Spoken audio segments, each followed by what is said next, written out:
So I'm finally getting around to looking at the Stihl string trimmer. It's got a couple issues with it.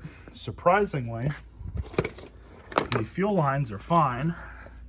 And I normally don't do this, but these look like they were replaced fairly recently. So I'm not going to mess with those. We're just going to reuse them. And the inside of the gas tank is nice and clean too. Now it is probably somewhat likely that if I were to put some gas in this and try and start it and just replace this primer bulb, it would work. But I'm just going to replace the carburetor because my past experience with a lot of two-stroke stuff is once it starts kind of acting up and getting old, that you're never going to really get it to run right. You're better off just replacing these individual components instead of trying to rebuild them or clean them out. The other issue I've noticed with this is the cable that runs from the trigger to the carburetor is a little lazy. We'll take this whole unit apart. Switch appears to be working fine, but we'll check the connections on that just to make sure while we're in there, of course. One thing that is worth noting is this machine actually does still have its air filter. We will be replacing this. So the first thing we'll do is remove this top cover, T27 Torx bit. Over here it looks like.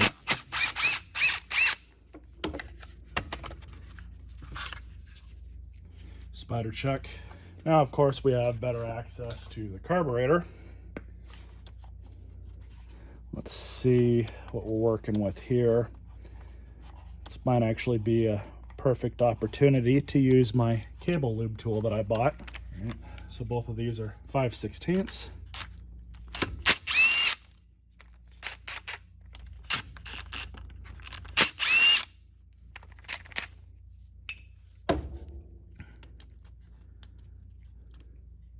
Move that nice and carefully. Gasket there. Just pull this off. And this you just push through just like that. See, it just catches like this. So you just pull that out. So I've bought these kits before in the past and I've had pretty good luck with them. What's nice about them is they come with all the stuff that you need to go through and fix up one of these machines.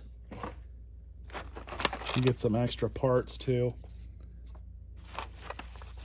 The main thing you need is obviously the carburetor.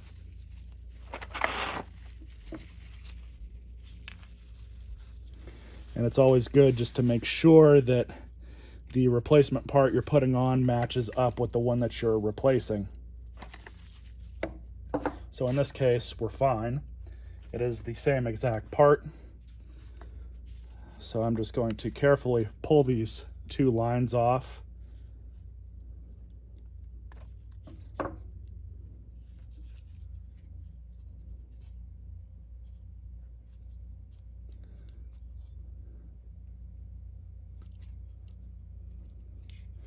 Then just install them onto the new one.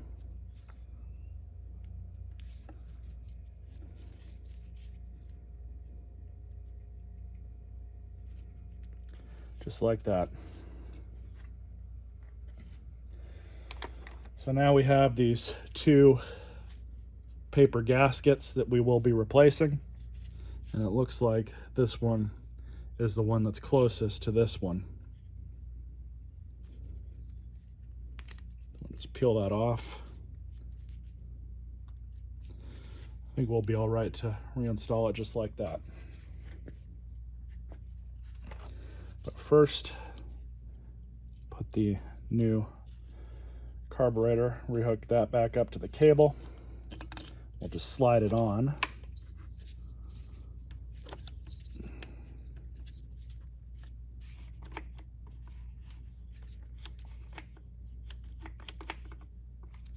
So it is still it's a little bit better, but it's not like where I'd want it to be.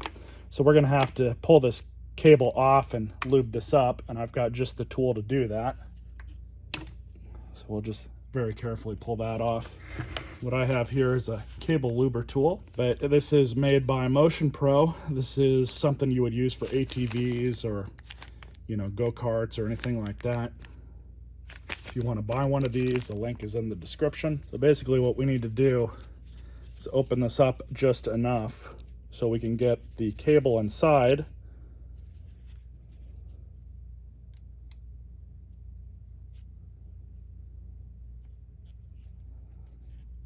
We'll try some WD-40 first. You guys could see it just shot out the end there. Now we're just going to remove it.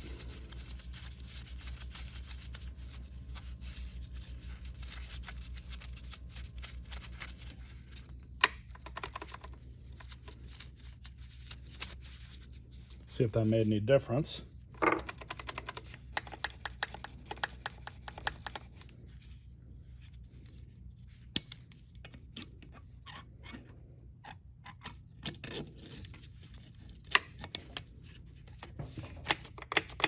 Much better. That's really how it should be. So I would definitely give this little thing a seal of approval.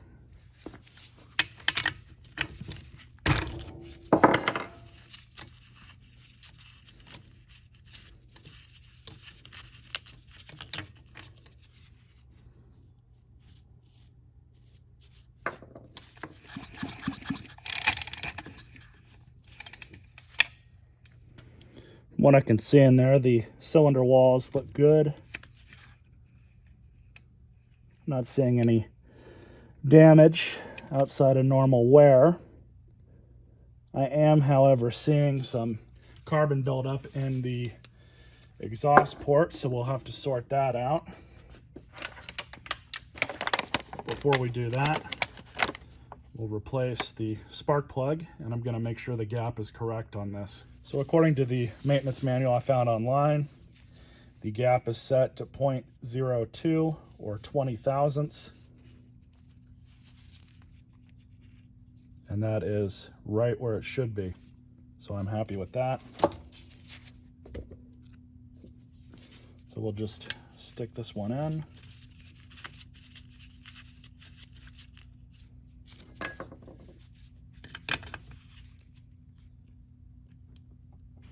Tighten and throw the boot back on.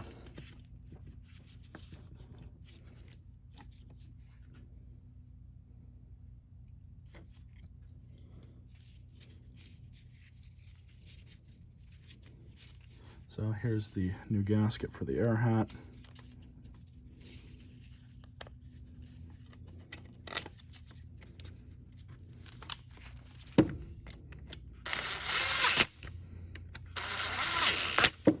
Thing I will check is, even though I'm not going to replace the fuel lines, we can still check the filter. Yep, somebody was in here at some point. This one's still good, so I'm just going to leave it be.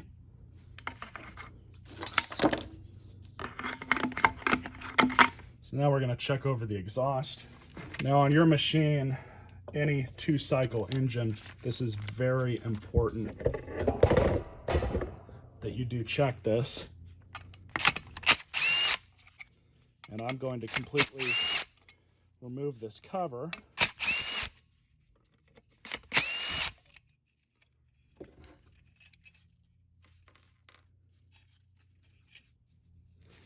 So normally, and this one doesn't have it, it looks like, but normally you'd have a spark arrestor screen that would go in here. And it looks like it's been removed. But we'll see how much carbon buildup. Oh yeah, there's quite a bit in there.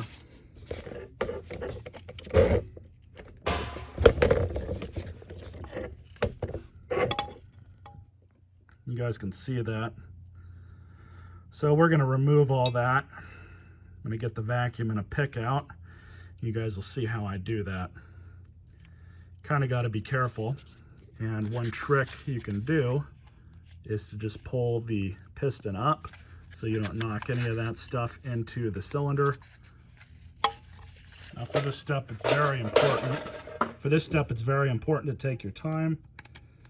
And I'm just going to lightly scrape against it, being very careful with not gouging up the piston. long as you take your time, you should be okay.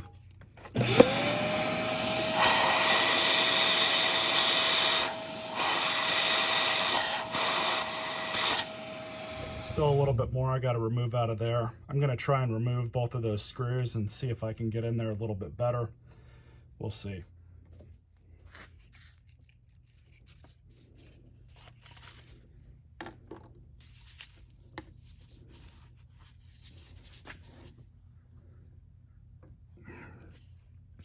We've got one more back here.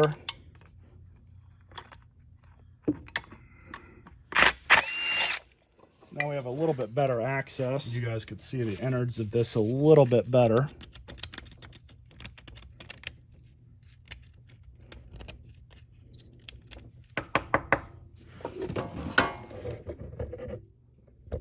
Looks much better now. Like I said, that's normal maintenance to do this. It should be done every 50 to 100 hours, just checked over and seen. Because I've seen some of these on other machines get so plugged up that there's hardly any hole there in the middle. All right, so I went through and cleaned up as much as this as I could. I used a degreaser and then hit it with my wire wheel on my bench grinder. So we're just going to reinstall everything. This is still a little wet. I'm not really too concerned about that, but just for now, we're gonna take this out and make this a little easier on ourselves. I'm just going to pre-install both of these Torx bolts back in. Stick those through the gasket, if possible, of course. Make sure both of those bolts are lined up. Tack them in. Then we have this other mount screw which goes into the back. Perfect. This little nub here goes in just like this. And it kind of just sandwiches in.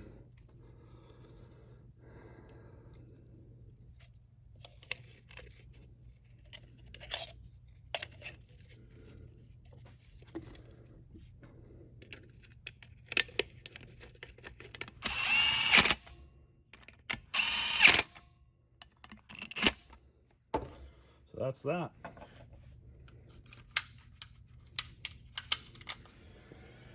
All right, so new air filter.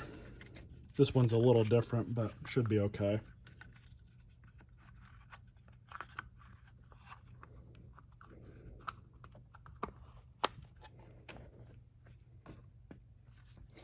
And of course, the beauty cover. Now this one, you will have to get this back in, wedged in there correctly, so I'm going to be assisting that. Camera can't really see that all that well. I don't anticipate really too much is wrong here.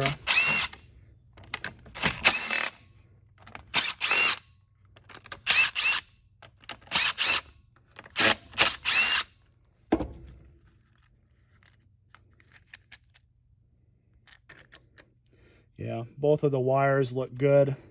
I'm honestly not even really worried about that. And we didn't need to remove these, so we'll put those back on.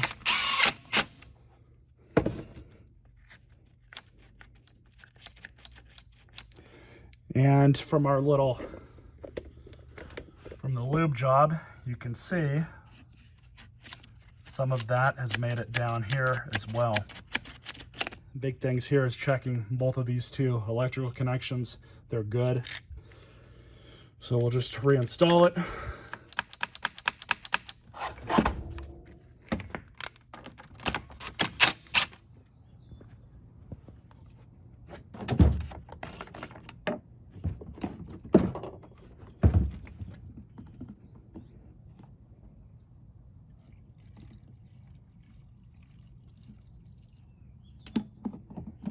Halfway.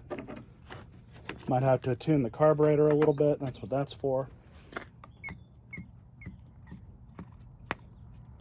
Primer's working correctly. That's good.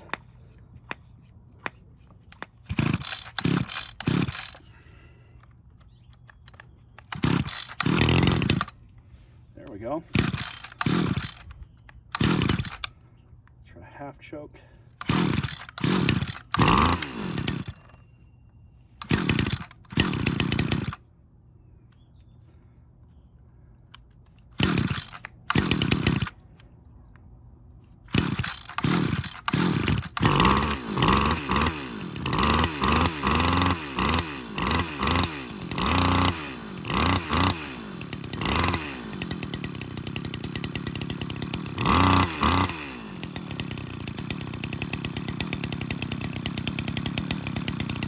Idle's good.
Believe how well this thing runs.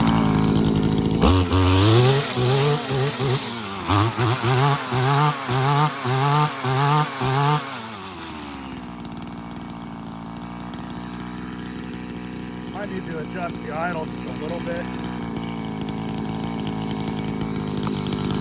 That's this screw right here.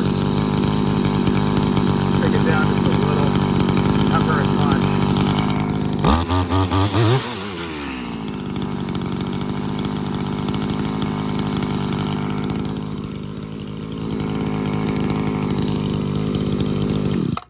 So I would say that that's a success. Should be good for another couple years at least. It's got so much power. I can't believe how much power this has for how old it is. I'm not really a big fan of these trimmer heads though. These are the ones that you put in the strands piecemeal. They're kind of a pain. I like the bump heads a little bit better, but that's what this one came with. It is what it is. Hope you guys enjoyed this video and stay tuned for more.